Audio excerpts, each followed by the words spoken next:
Binigyan linaw ng Philippine National Police na ang terminong bypass na ginamit sa findings ng Board of Inquiry ukol sa Mamasapano encounter ay hindi nangangahulugan na may liability na ang Pangulong Aquino.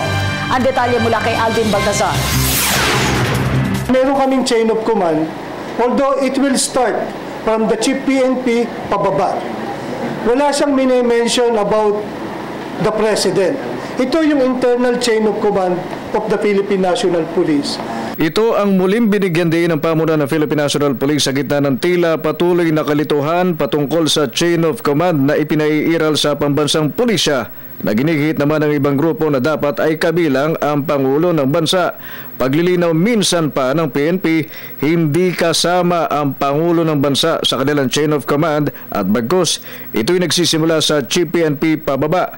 Wala rin na niyang masamang konotasyon ang salitang bypass na ginamit na termino sa findings ng BOI patungkol kay Pangulong Noynoy Aquino. Ito ay nangyayari sa halos lahat ng tanggapan ng Philippine National Police kasama na ang tanggapan ng Public Information Office at hindi ito maituturing na maibilang sa kategoryang isang paglabag. For example, the regional director can talk directly and give orders sa kanyang mga chief of police, bypassing yung mga provincial directors, di ba? And it is not abnormal. Nangyayari yan. So, with respect to what happened dito sa Mamasapano incident, so hindi natin nakikita abnormal. The President talking to General Napeñas. Yes, it is not a violation. It is simply talking directly. Di ba? Sa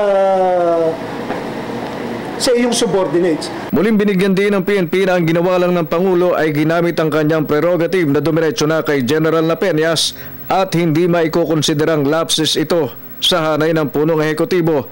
Kalakip nga sa BOI report ang katagang bypass na ipinatungkol sa Pangulo na nila'y hindi naman mali o tama ayon na rin sa Board of Inquiry. Again, prerogative? That's a prerogative. Hindi natin, given the level of the President,